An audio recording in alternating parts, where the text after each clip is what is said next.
বিভিন্ন ধর্মাৱলম্বী ব্যক্তিসকলক যাতে আমাৰ মাজত এই কহতে সমন্বয়েৰে জিলা কাৰণে পৰিৱেশ আনিব পাৰোঁ, ইয়াৰ বাবে আমি সমাজৰ এটা সুন্দৰ জয় বিজ্ঞান জয় বিকাশ। Thank you. मिट एबा जोंनि मा होनो इखो हिताधिकारि सभा जों खालामदों आरो बेवहाय बे 40टा समस्तियाव बेनिफिसियारि मिट खालामनायनि गुबै जाहोनानो जाहैबाय थांखियानो जाहैबाय जे भारत सरकारनि आसाम सरकारनि आरो काउन्सिल सरकारनि गोबां स्किमफोर फैयो, बै स्किमफोरखौ रायजो राजानि थाखाय हरो। आंनिफ्रायसो जागायजेनखाबाय रा बे मानसिया हामादे माबोरै मोजां दा इउपिपिजोंलाय बहाय मानो मोजांखौ बिपिओलाय इउपिपिजोंलाय बहाय मानो मोजांखौ बिपिओलाय बरिया जोङो बरिया बर'आ बिदि खौसे जाबासो ना डेभेलप जागोन। सान्दुंब्लाबो सान्दुंखौ मोनखाया मानसिफ्रा सैथो सानो रोङिखायनो अखा हानाय नुवाखै नोङो। बोथोरा बारस'लाय लांबाय, मानसिखौ सिखायगासिनो, इसोरा बोराबबाय, बुजियाखै मानसिफ्रा। आखान ज' जानांगौ ना बेखायनो ज' जानांगौ, रोङाना मानसिफ्रा ज' जानो। औ নংগো নংগো। লগতে আমাৰ আজি বাচ্চাবিলাকে সৰুকালতে জন্ম দিয়াৰ লগে লগে যাতে পুষ্টিহীনতা ভুগিব নালাগে, মাতৃজনী স্বাস্থ্যৱান হয়, বাচ্চাই কোনো পুষ্টি নাপায়, এইবিলাক এটা কল্যাণকামী আছে। মানুহৰ জীৱন দেখে ব্যক্তিগত মানুহৰ জীৱনৰ নিৰাপত্তা, জীৱনৰ মানে সুৰক্ষিত কৰাৰ কাৰণে চৰকাৰে ইয়াত ধৰ্ম নাই, ইয়াত মুছলমানো পাব পাৰে, ইয়াত বেংগলীও পাব পাৰে, ইয়াত গোৰ্খাও পাব পাৰে, বড়ো মানুহে পাব পাৰে। ধৰ্মৰ जेम्स बसुमतारी आरो जेसेबां बिपिएफनि दैदेनगिरिफोर दङ, इउपिपिएलनि दैदेनगिरिफोरजों सावरायनानै गाबोन समफोर बा थाबैनो जेराव इउपिपिएल दोलोआव हाबफैयो।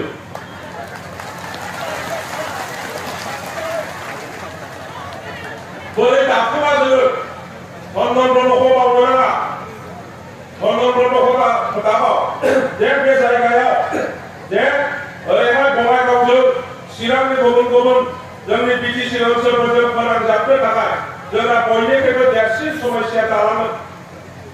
बे दालांखौ हाग्रामा दालांखौ सोर बानायगोन? नोंसोरो मिथिगौ नामा सिंनि खोथाखौ? सिंनि खोथाखौ जोंनि मानसिफ्रा बारा मिथिया, बेखायनो बिथांमोनहा मा बुङो, माबालायनो जेसेबां लामा जागोन, न' बां जागोन, बाउन्डारि वाल जागोन, स्कुल बानायगोन, गासिबो बिपिएफनि दिनावसो जाखाजोबलायलायो, इउपिपिएलनि दिनाव जेबो मावाखै। बे नङा, सरकार जाबाय नालाय नोङो कंग्रेस सरकार जानो हागौ, नों नेताया सरकार जानो हागौ, जि सरकारनि फैसा फैयो बेखौ ओनसोल जौगानायनि खामानियाव बाहायनांगोन। नाथाय ओनसोलाव मा समस्या दङ, माबे खामानिखौ जोङो मावग्रोनांगोन, बेफोर खोथा बाथ्राखौ माखासे साननो गोरों मानसिफ्रासो साननो हायो। बे हाग्रामा दालां बानायग्रा मानसिया जाबाय चन्दन ब्रह्म। बे खोथाखौ गोसोआव ला। दिनै नामा सोरबा थांनो हागौ, नामखौ सोरबाया लानो हागौ, नाथाय आसल मानसिनि दालां बानायग्राया जाबाय चन्दन ब्रह्म। आरो बे चन्दन ब्रह्मआ दिनै बिपिएफ दोलो नागारनानै इउपिपिएल दोलोनि दैदेनगिरि, नंगौना नङा? गतिके मानो बिपिएफ नागारनानै फैदों? बेवहायनो दं सिङाव खोथा बाथ्राया बेवहायनो दङ।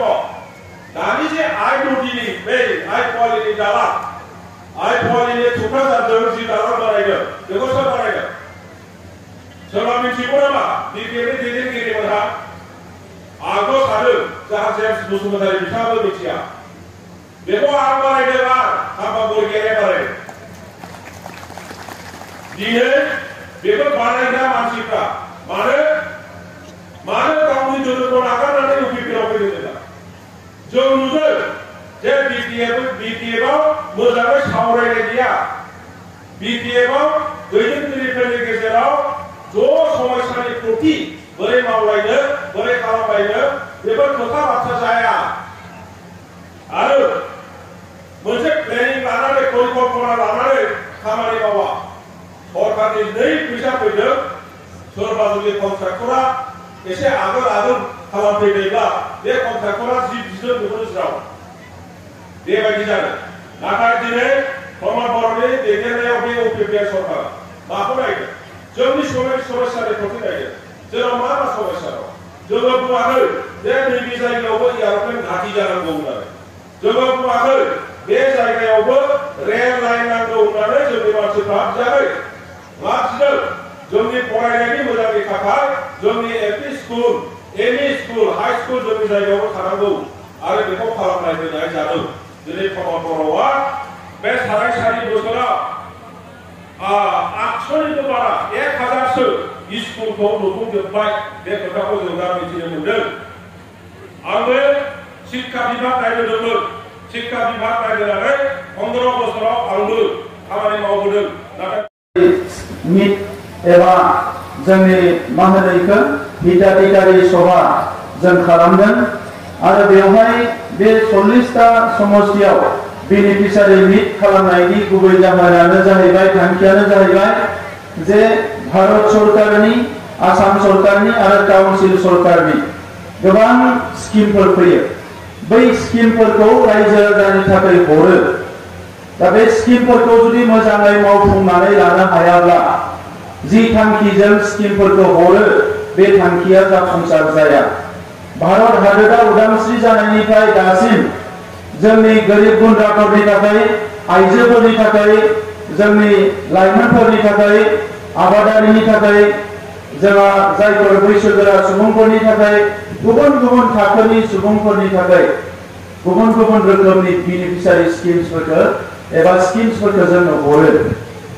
आरो बे स्किमफोरखौ जुदि मोजाङै मावफुंना लानो हायोब्ला जोंनि रांखान्थि जोंनि सोलोंथाइ जोंनि गुबुन गुबुन जोंनि सावस्रि हेल्थ बे बिथिंफ्रा जोंहा मोजां जायो नाथाय गोलाव सम जोङो गभर्नमेन्टनि स्किमफोरखौ बारा गुरुत्व होबोआखै मानोना गोदो गोदायनिफ्रायनो जोङो गामियाव रायजो जायो आबाद मावो मैगं थाइगं मावो जानाय लोंनाय गासैखौबो ना बेदर जोङो फिसियो जायो गावनो दा ओंखायनो जोंनि रायजो जानायाव गभर्नमेन्टनि स्किमफोरनि बारा दरकार बायदि जोङो गोदोनिफ्राय बारा सानबोआखै दा बेनिखायनो स्किमफ्रा जेरैबायदि जानांगौ बेबायदि जोंनि ओनसोलफ्राव जाबोआखै नाथाय आं नोंथांमोनखौ बेखौनो बुंनो फैदों जे थांनाय बोसोरनै बोसोरथामाव जों जेब्ला गामिफ्राव बेरायदों गुबुन गुबुन आफादफ्रा लोगो हमदों बयबो बुंदों जे नोंथांमोना इसेबां मोजां मोजां स्किम लादों बे स्किमफोरखौ मानो रायजो राजाफोरनो मोजाङै बुंफोरनानै होआखै